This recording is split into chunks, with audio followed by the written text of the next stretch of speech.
मोट ठेंगल दे रे ये ले कैसे पतला जना थे मोर वाले तो मोटर हिट पे ले यार यार हाँ ये मोर वाले हरे साइड हो तेरे कहाँ के घूर घूर हा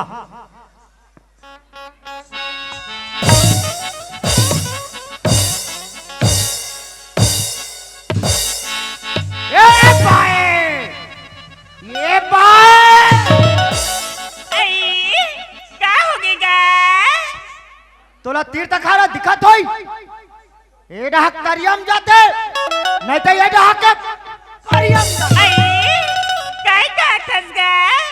बर्दी हलावत होगा धी लगा गोठिया थोगा जोर से नीचे ले से कहत होगा